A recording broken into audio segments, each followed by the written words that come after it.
نحمده ونصلي على رسوله الكريم اما بعد فاعوذ بالله من الشيطان الرجيم بسم الله الرحمن الرحيم يا ايها الذين آمنوا اركعوا واسجدوا واعبدوا ربكم وافعلوا الخير لعلكم تفلحون وجاهدوا في الله حق جهاده هو اجتباكم وما جعل عليكم في الدين من حرج ملة أبيكم إبراهيم هو سماكم المسلمين من قبل وفي هذا ليكون الرسول شهيدا عليكم وتكونوا شهداء على الناس فأقيموا الصلاة وآتوا الزكاة واعتصموا بالله هو مولاکم فنعم المولا ونعم النصیر صدق اللہ العظیم رب اشرح لی صدری ویسر لی امری واحلل عقدۃ من لسانی یفقہوا قولی اللہم ربنا الہمنا رشدنا واعذنا من شرور انفسنا اللہم ارنا الحق حقا وارزقنا اتباعہ وارنا الباطل باطلا وارزقنا اجتنابہ اللہم وفقنا لما تحب وترضى اللہم اجعلنا من عبادک المسلمین اللہم اجعلنا من عبادک المخلصین اللہم اجعلنا من عبادک المؤمنین آمین یا رب العالمین۔ سورہ حج کے آخری رکوع کے ضمن میں جو چند باتیں بار بار سامنے آئی ہیں پھر گنتی کر لیجئے کہ جیسا کہ عام قرآن مجید کا انداز ہے، اکثر و بیشتر صورتیں جو ہیں ان کی ابتدائی اور آخری آیات بہت جامع ہوتی ہیں۔ سورہ حج کا آخری رکوع قرآن مجید کے جامع ترین مقامات میں سے ہے۔ اس کا موضوع ہے قرآن کی دعوت۔ قرآن کیا چاہتا ہے، کس بات کی طرف بلاتا ہے، کس بات کی دعوت دیتا ہے۔ کل 6 آیات ہیں لیکن ان کو تقسیم کیا گیا ہے۔ 4 آیات میں قرآن کی دعوت عمومی ہے، ہر فرد نوع بشر، آدم کی اولاد کا ہر انسان، ہر بیٹا ہر بیٹی اس کا مخاطب ہے۔ وہ دعوت ایمان ہے، مانو اللہ کو، اس کی توحید کو، اس کی صفات کمال کو، مانو مرنے کے بعد جی اٹھنے کو، حساب کتاب کو، جزا و سزا کو، جنت اور دوزخ کو، مانو انبیاء کو، رسولوں کو، کتابوں کو، فرشتوں کو۔ یہ ماننے کی دعوت ہے، دعوت ایمان ہے، عمل کی دعوت نہیں ہے عام لوگوں کو، اس لیے کہ ظاہر بات ہے کہ جب وہ مانتے ہی نہیں اللہ کو یا رسول کو صلی اللہ علیہ وسلم تو ان سے یہ کہنا کہ نماز پڑھو بے معنی بات ہے۔ آخری 2 آیات جن میں سے پہلی آیت پر گفتگو ہماری پچھلی نشست میں کچھ ہو چکی ہے، یہ ہے دعوت خصوصی جس کے مخاطب ہیں اہل ایمان، جو مان لے، جو دعویٰ کرے ہم مانتے ہیں اللہ کو، اس کی توحید کو، اس کی صفات کمال کو، ہم مانتے ہیں بعث بعد الموت کو، حساب کتاب کو، جنت اور دوزخ کو، ہم مانتے ہیں عالم آخرہ کو، ہم مانتے ہیں فرشتوں کو، وحی کو اور رسولوں کو، نبیوں کو، کتابوں کو۔ جو اس کا دعویٰ کرے وہ مخاطب ہے۔ تو گویا کہ ان 2 آیات میں اور آپ براہ راست مخاطب ہیں، لہذا یہاں پر فعل امر آ رہا ہے بار بار۔ یا ایھا الذین آمنوا، اے ایمان کے دعوے دارو، ارکعوا، جھکو اللہ کے سامنے، واسجدوا، اور سجدہ کرو، واعبدوا ربکم، اور اپنے رب کی بندگی اور پرستش کرو، وافعلوا الخیر، اور اچھے اور نیک کام کرو، لعلکم تفلحون، تاکہ تم فلاح پاؤ۔ میں عرض کر چکا ہوں آپ سے کہ پہلی بات تو یہ کہ یہ ترجمہ جو ہم کرتے ہیں تاکہ تم فلاح پاؤ، یہ بھی اصل میں ایک طرح سے رعایتی ترجمہ ہے۔ اصل ترجمہ لعل کا بنتا ہے شاید کہ تم نجات پا جاؤ، شاید کہ تمہیں فلاح حاصل ہو جائے۔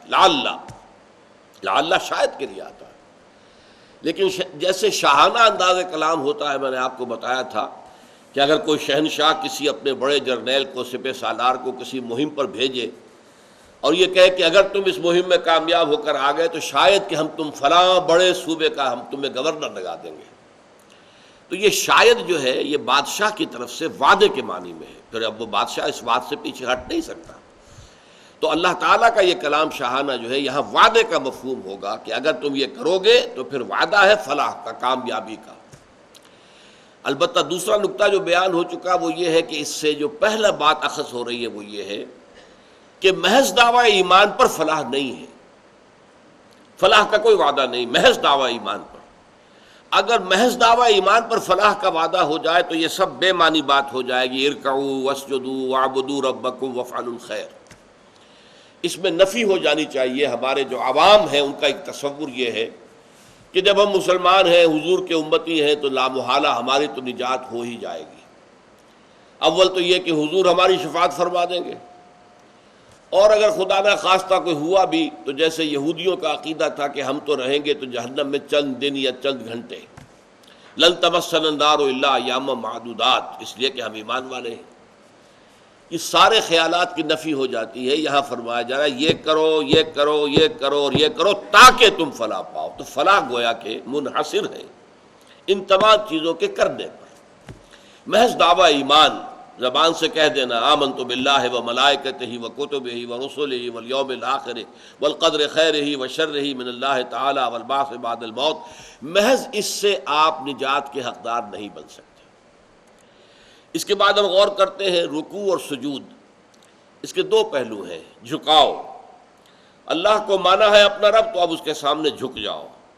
جھکنے کی تین شکلیں ہمیں بتائی گئی ہیں، ایک کا یہاں ذکر نہیں ہے، دو کا ذکر ہے.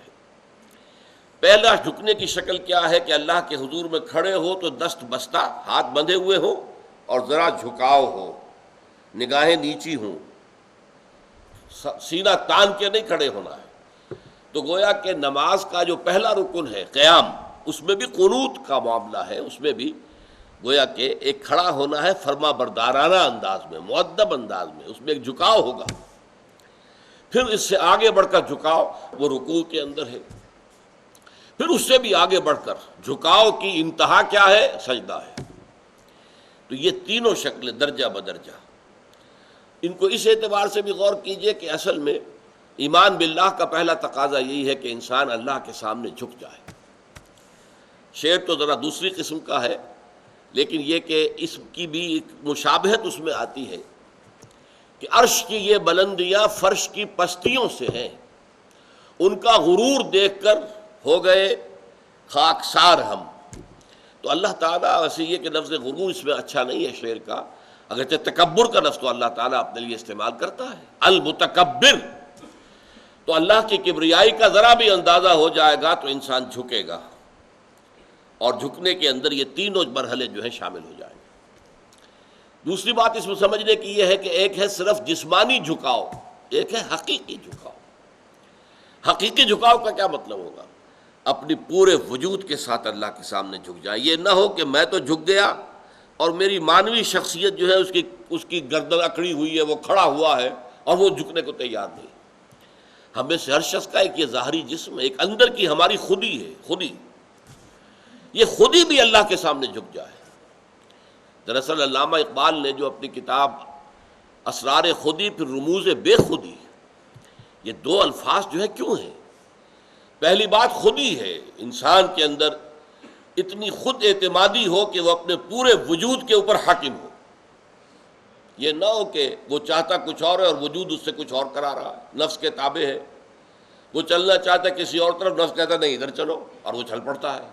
نہیں، ایک انسان جو ہے جس کو ہم کہتے ہیں کہ فلی کمپوزڈ انسان ہو، ان کنٹرول آف ہمسیلف، اور پھر وہ خدا کے سامنے جھک جائے، خودی خدا کے سامنے جھک جائے. یہ گویا کہ اب بات مکمل ہو گئی. فرض کیجئے کہ آپ کی خودی ہی کامل نہیں ہے، آپ چاہتے ہیں کسی برے کام کو چھوڑنا، چھوڑ نہیں پاتے، تو کہاں خودی ہوئی؟ اس کا تو مطلب یہ ہے کہ آپ کو اپنے اوپر کنٹرول نہیں. کتنے لوگوں کو آپ نے دیکھا ہوگا کہتے ہیں جی بہت مرتبہ کوشش کی ہے سگریٹ چھوڑنے کی، اور اتنے دن اتنے مہینے بھی چھوڑے رکھی ہے، پھر جو ہے ہماری عادت جو ہے پھر عادت آتی ہے، لوٹ کر آ جاتی ہے. اس کا مطلب یہ کہ اپنے وجود پر کنٹرول نہیں ہے. تو اپنے وجود پر کنٹرول نہیں تو اللہ سے پھر عہد جو کر رہے ہو ایاک نعبد و ایاک نستعین بے معنی ہے.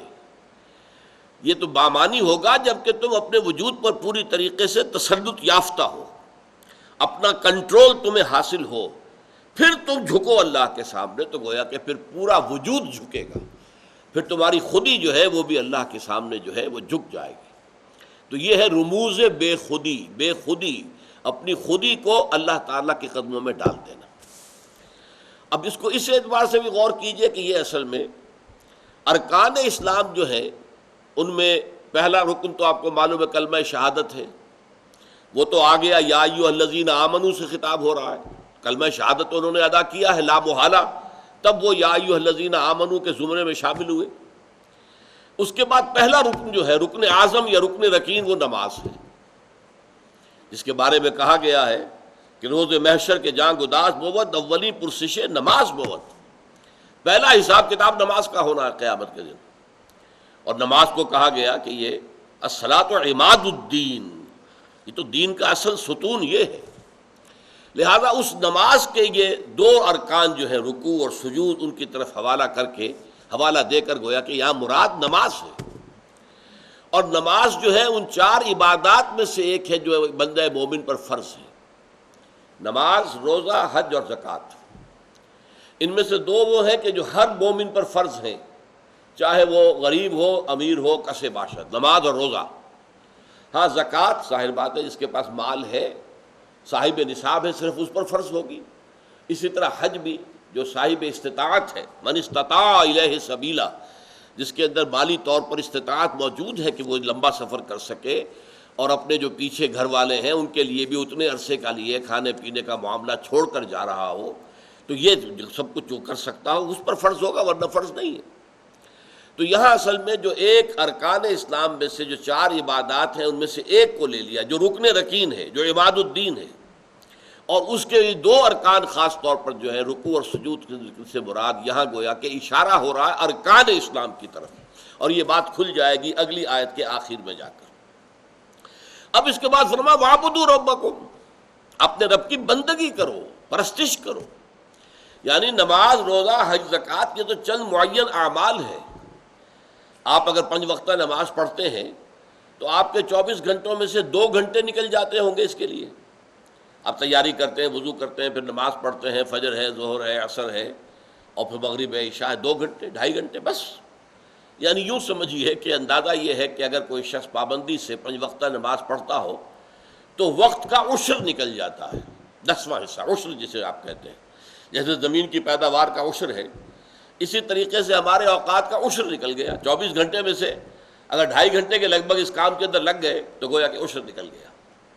باقی زندگی جو ہے 9 حصے جو اور باقی رہ گئے وہ کہاں جائیں گے؟ وہاں ہے عبادت. عبادت کے معنی کہ بندگی اور پرستش، ہر کام میں اللہ کے حکم کو سامنے رکھنا. کاروبار کر رہے ہو تو اللہ کی بندگی کے ساتھ کرو، جو چیز حرام کر دی گئی ہے اس کی طرف رخ نہ کرو. کوئی سودی لین دین نہ ہو، کوئی بیع فاسد نہ ہو، کوئی جھوٹ نہ بولا جا رہا ہو، کوئی دھوکہ نہ دیا جا رہا ہو. کسی شے میں اگر نقص ہے تو خریدار کو بتاؤ پہلے کہ اس میں یہ نقص ہے. اگر نہیں بتاؤ گے تو تمہاری وہ کمائی حرام ہو جائے گی. تو یہاں پر بھی بندہ مومن جو ہے وہ عبد ہے، غلام ہے اللہ کا. یعنی ہر جگہ پر، ہر میدان میں، گھر میں ہو، بیوی بچوں کے ساتھ ہو، وہاں بھی دیکھو اللہ کا حکم کیا ہے، اللہ کیا چاہتا ہے. اپنی پسند و ناپسند سے آگے اللہ کی پسند اور ناپسند کو رکھو. جیسے کہ حدیث میں آتا ہے من احب للہ واطاع للہ ومنع للہ فقد استکمل الایمان. جس نے کسی سے محبت کی تو اللہ کے لیے کی، اور کسی سے کوئی دشمنی اور بغض رکھا تو اللہ کے لیے رکھا، اپنے ذاتی نفسانیت کی بنیاد پر نہیں. اس نے میرے ساتھ یہ کیا تھا اس لیے میں دشمن نہیں. بھئی یہ اللہ کا دشمن ہے، اللہ کے دین کا مخالف ہے، اس لیے میں اس کا دشمن ہوں.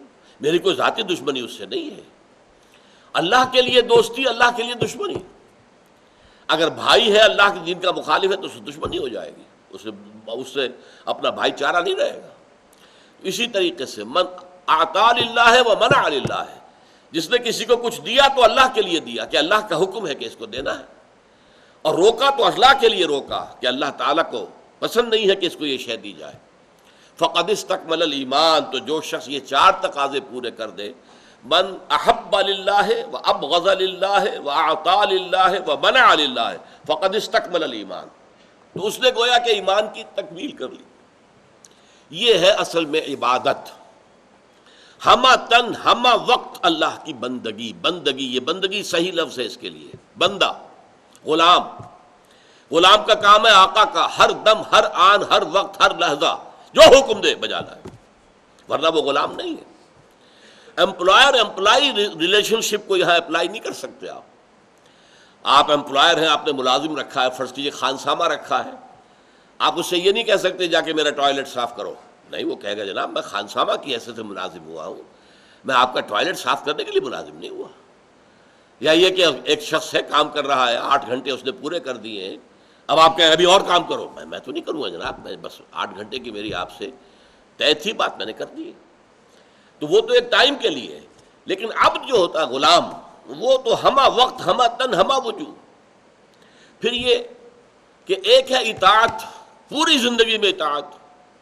ایک کہ اس اطاعت کا جذبہ کیا ہے، جبر کے ساتھ ہو رہی ہے، اکراہ کے ساتھ ہو رہی ہے، ناپسندیدگی کے ساتھ ہو رہی ہے، دل میں آدمی گالیاں دے رہا ہے اپنے آقا کو، حکم مان رہا ہے، دل میں اپنی گالیاں دے رہا ہے.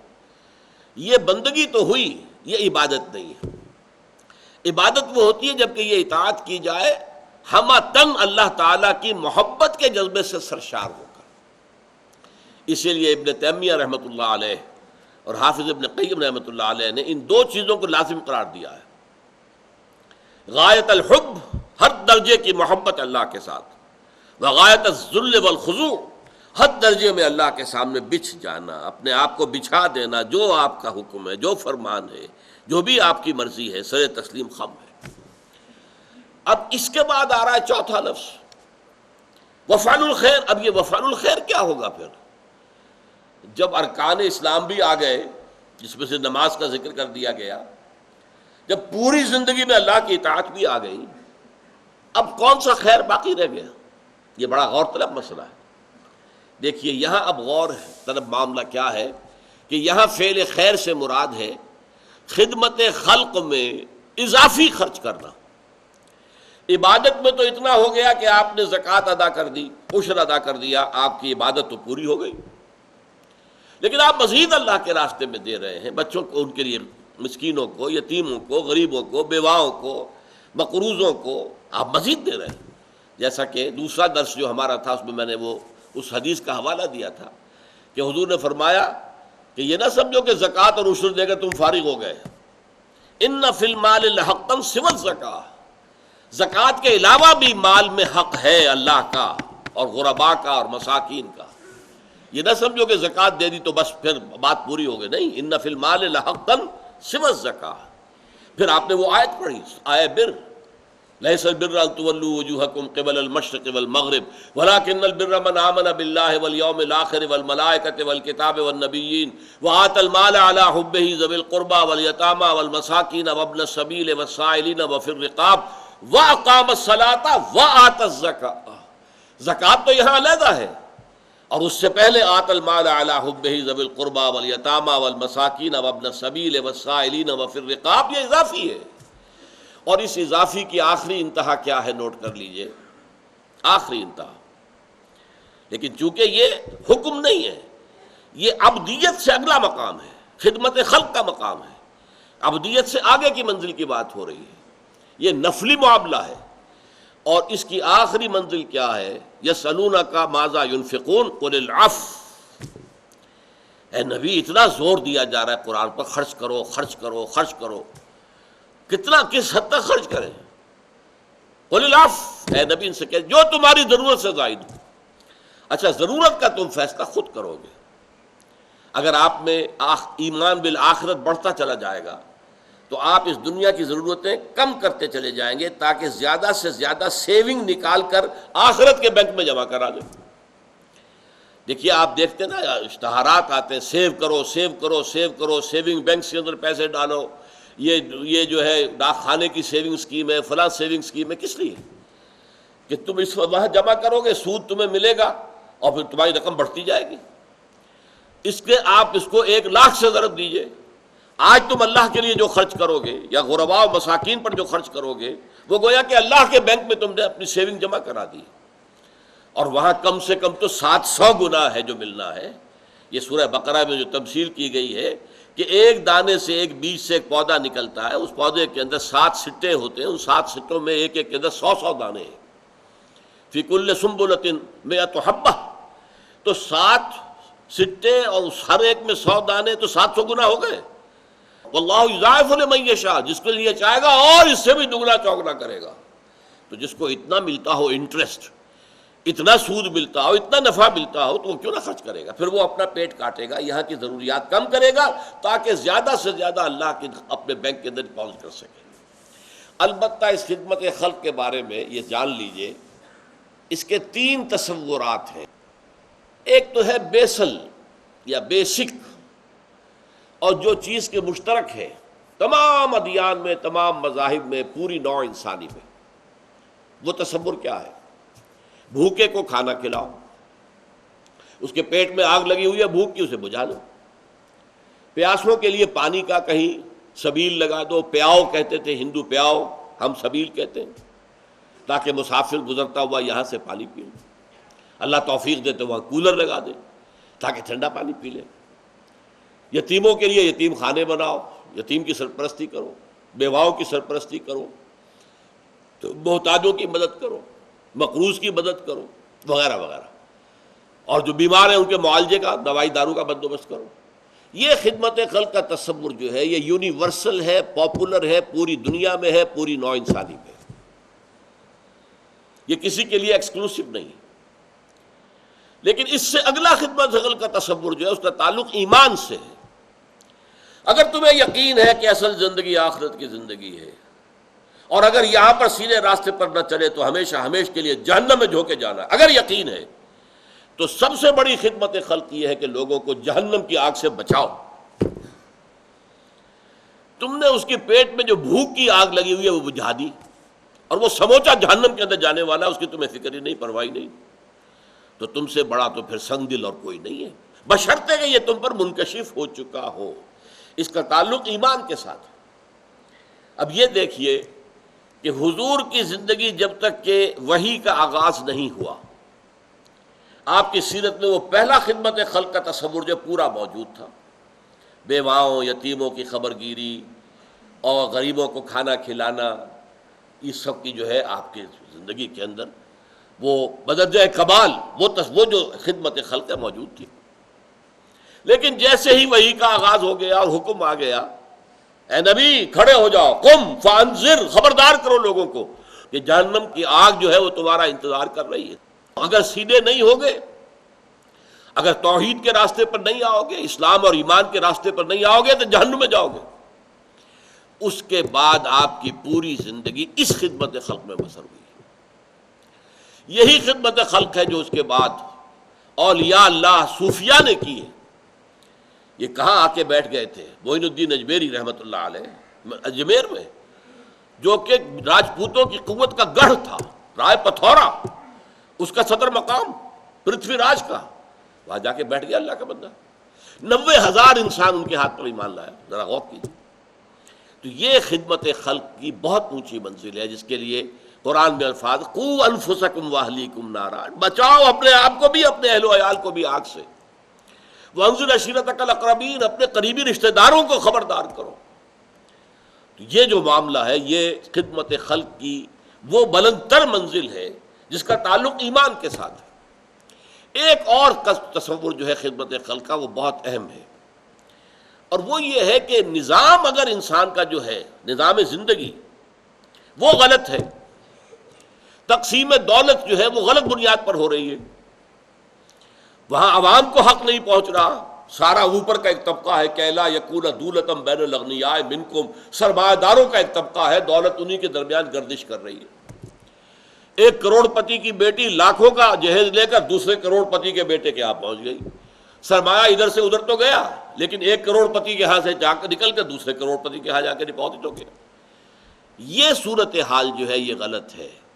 اب اس صورت میں جو بھوکے ہیں، ننگے ہیں، آپ نے ذرا بڑی محنت کی، سر ان کو بھوکوں کو کچھ کھلا دیا، کوئی ان کے لیے لنگر کھول دیا، کوئی یہ کر دیا، ٹھیک ہے یہ بھی اچھے کام ہیں، اصل یہ اس نظام کو بدلو۔ اگر ایک چکی جس سے آٹا آپ پیس رہے ہیں، ایک تو چکی ہے جس میں چاروں طرف آٹا گر رہا ہے، چاروں طرف نکل رہا ہے، چاروں طرف آٹے کا ڈھیر بن رہا ہے، ایک چکی ایسی ہے جو پیستی ہے لیکن ایک طرف آٹا ڈال رہی دوسری طرف ڈالتی نہیں، ایک طرف ہیبز ہے ایک طرف ہیب ناٹس ہے۔ تو جب تک اس چکی کو درست نہیں کرو گے، یہ چکی ہے جو غربت پیدا کر رہی ہے، یہ غلط نظام ہے جو غربت کو پیدا کر رہا ہے، پروموٹ کر رہا ہے، بڑھا رہا ہے، چڑھا رہا ہے۔ لہذا اس نظام کو بدلنا، نظام عدل و قسط کو نافذ کرنا، یہ ہے اصل میں خدمت خلق کی سب سے اونچی منزل اس دنیاوی اعتبار سے۔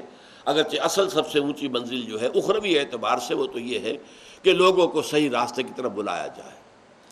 اسی لیے دیکھیے بہت خوبصورت شعر تھا، میں نے پچھلی مرتبہ بھی آپ کو سنایا تھا لیکن آج وہ آپ کے سامنے واضح ہو کر آیا کہ طریقت بجز خدمت خلق نیست، بتسبیح و سجادہ و دلق نیست۔ ایک تو یہ کہ صوفیوں کا، مولویوں کا جو خاص ہوتے تھے، فقیر اللہ کے نام پر کام کرنے والے، وہ ایک خاص قسم کی گدڑی پہن لیتے تھے، کندھے کے اوپر جو ہے ایک سجادہ، ایک جانماز ڈالی ہوئی ہے، ہاتھ میں تسبیح ہے۔ تو شاعر کہہ رہا ہے کہ ان تین چیزوں سے طریقت نہیں بنتی۔ طریقت تو ہے لوگوں کی خدمت، اور خدمت سے مراد کیا؟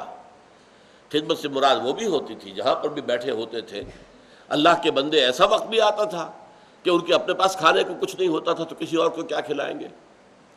بابا فرید شکر گنج رحمۃ اللہ علیہ، پاک پٹن والے، ان پر وہ وقت بھی تھا ابتدا میں کہ سوائے پانی میں تھوڑا سا نمک ڈال کر اس سے روٹی کھا لینا، اس کے سوا کچھ نہیں تھا۔ پھر آپ کی طرف لوگوں کا رجوع ہوا، جسے پھر فتوحات کہتے ہیں، تصوف کی اصطلاح میں پھر فتوحات ہے۔ اب لوگوں کا رجوع ہے، وہ لا کے پیش کر رہے ہیں، گندم آ رہی ہے، یہ آ رہا ہے، چاول آ رہے ہیں، لوگ آ کر نذرانے دے رہے، تو لنگر کھل گیا، اب لنگر ہے، اب غریب آئے کھائے، وہ لنگر کھل گیا۔ انہوں نے کوئی اپنی جائیداد نہیں بنائی اس سے، انہوں نے یہ نہیں کیا کہ جو کچھ آ رہا ہے وہ سارا سامان بیچ کے اجناس تو اپنا کوئی محل کھڑا کر لے، معاذ اللہ ثم معاذ اللہ، انہیں دنیا سے کوئی طلب تھی نہیں، لنگر کھل گیا، غریب کھا رہے آ رہے۔ لیکن یہ کہ ان کی زندگی کا اصل کام کیا ہے؟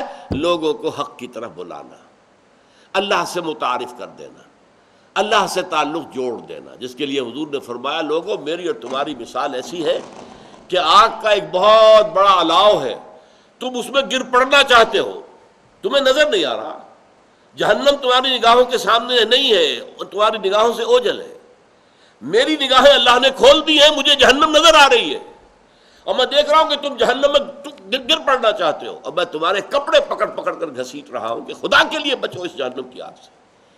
یہ ہے خدمت خلق کا بلند ترین تصور، دعوت اللہ، اور لوگوں کی سیرت اور کردار کو سنوارنا تاکہ وہ اللہ تعالیٰ کے ابدی عذاب سے بچ سکے۔ اب یہ چار دیکھیے آئے یہاں پر، اور یہ ایک خاص اسلوب ہے قرآن کا۔ سورہ آل عمران کی آخری آیت چار باتیں آئیں، یا ایھا الذین آمنوا اصبروا وصابروا ورابطوا واتقوا اللہ لعلکم تفلحون، چار ہو گئی نا۔ سورۃ العصر، والعصر ان الانسان لفی خسر الا الذین آمنوا وعملوا الصالحات وتواصوا بالحق وتواصوا بالصبر، پھر چار ہے۔ اس آیت میں چار، یا ایھا الذین آمنوا ارکعوا واسجدوا واعبدوا ربکم وافعلوا الخیر لعلکم تفلحون۔ سورہ اعراف میں فرمایا حضور کے بارے میں، فالذین آمنوا بہ وعزروہ ونصروہ واتبعوا النور الذی انزل معہ اولئک ھم المفلحون۔ تو یہ بڑا پیارا انداز ہے، یہ کرو یہ کرو یہ کرو یہ کرو تاکہ تم فلاح پاؤ۔ یا ایھا الذین آمنوا ارکعوا واسجدوا واعبدوا ربکم وافعلوا الخیر لعلکم تفلحون۔ اللہم ربنا اجعلنا منہم، اللہم وفقنا لہذا، اللہم وفقنا لما تحب وترضى وتقبل منا فإنك خیر المتقبلین، آمین یا رب العالمین۔